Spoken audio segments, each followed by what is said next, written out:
നിങ്ങൾ വിചാരിക്കുന്നുണ്ടാവും ഇതെന്താ ഇങ്ങനെ ഭയങ്കര തിരക്കെന്ന് വിചാരിക്കുന്നുണ്ടാവും. മറ്റൊന്നുമല്ല, ഞങ്ങളുടെ ഷാർജയിൽ സഫാരി മോളിൽ ഇതേപൂട്ടിൻ്റെ ഉദ്ഘാടനം ഉണ്ടായിരുന്നു. അതിനുവേണ്ടി ദിലീപും നാദൃശ്യം വന്നിട്ടുണ്ടായിരുന്നു. അവരെ കാണാൻ വേണ്ടി ഞാൻ പോയതായിരുന്നു കേട്ടോ. നമുക്കടുത്താണ്.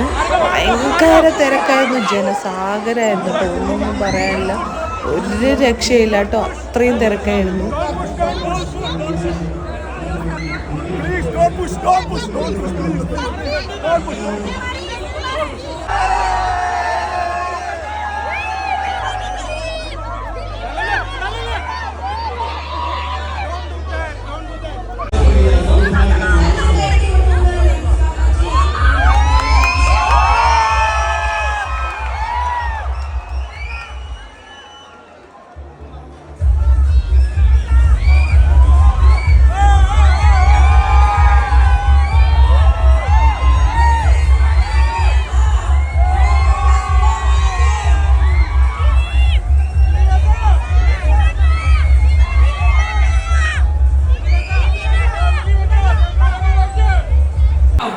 ഏറ്റവും വലിയൊരു ക്രൗഡ് ഇന്നാണ്. അത് നമ്മുടെ പ്രിയപ്പെട്ട മലയാളത്തിന്റെ ജനപ്രിയ നായകൻ ദിലീപ്.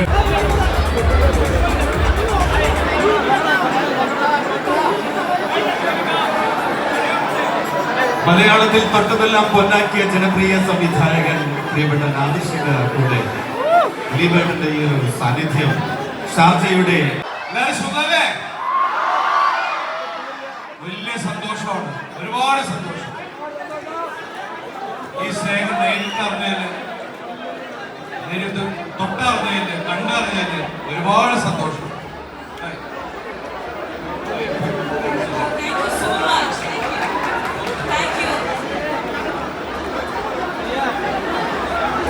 കുറച്ചു നേരം വൈകി, അതിനാദ്യം ക്ഷമിച്ചു, ട്രാഫിക് വിട്ടുപോയതാണ്.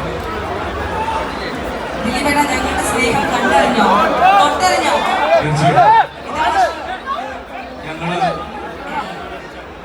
ഒരുപാട് വർഷം സമയം ഞങ്ങൾക്ക് തന്നതുകൊണ്ടാണ് ഇപ്പോഴും ഇവിടെ നിൽക്കുന്ന ഒരുപാട് ആൾക്കാർ ഒരുപാട് തിരക്കുകൾ മാറ്റിവെച്ചാണ് പറയുമ്പോൾ ആവിയിൽ ഉണ്ടാക്കുന്നതാണ് കലർപ്പില്ലാത്ത ഭക്ഷണം. അത് ഞങ്ങള് ദുബായിൽ കൊണ്ടുവന്നപ്പോ തുടർന്നും മുന്നിലേക്ക് പുട്ട് മാത്രമല്ല, നിങ്ങൾക്ക് ഇഷ്ടമുള്ള, നിങ്ങൾ ആയിരിക്കുന്ന എല്ലാ ഭക്ഷണങ്ങളും, സൗത്ത് ഇന്ത്യൻ എല്ലാ ഭക്ഷണങ്ങളും നമ്മൾ അവിടെ കൊടുക്കുന്നതാണ്. അപ്പോ എനിക്ക് തോന്നുന്നത് വീട്ടിലധികം ഭക്ഷണം വെക്കുന്നുണ്ടെങ്കിൽ പോരാട്ടം വിശ്വസിച്ച് വരാം. ഞങ്ങളുടെ സ്നേഹം, നിങ്ങളുടെ സ്നേഹം ആണ് ഞങ്ങളുടെ വളർച്ച, നിങ്ങളുടെ കയ്യടിയാണ് ഞങ്ങളുടെ വളർച്ച. ഒരു കലാകാരൻ എന്ന രീതിയിൽ അതുപോലെ തന്നെയാണ് ഞങ്ങൾ ആ 100% ഞങ്ങൾ നിങ്ങളോട് കമ്മിറ്റഡ് ആണ്. ഇവിടെ വന്നിരിക്കുന്ന എല്ലാ പ്രിയപ്പെട്ടവരോടും, അതുപോലെ നമ്മളെ സ്നേഹിക്കുന്ന നമ്മുടെ മലയാളികളോട് അത്രയും കമ്മിറ്റഡ് ആയിട്ടുള്ള ആൾക്കാരാണ് നമ്മൾ. ഈ 33 വർഷക്കാലം കലാരംഗത്ത് വന്നിട്ട് ഇവിടെ എത്തിയത്. ഈ സ്നേഹം തുടർന്നുണ്ടാവണം. എന്ത് ടെൻഷൻ ഉണ്ടെങ്കിലും ഒരു കാര്യം മറക്കരുത്, നമ്മുടെ സിനിമ വരുമ്പോൾ കാണാൻ പറ്റേ. താമസിയാണ്ട് പ്രിൻസ് ആൻഡ് ഫാമിലി, പപ്പപ്പ എന്നൊക്കെ പറഞ്ഞ സിനിമകൾ വരുന്നുണ്ട്. നിങ്ങളെയൊക്കെ പ്രതീക്ഷിച്ചിട്ടാണ് നമ്മൾ വരുന്നത്. കൂടെ ഉണ്ടാവണം.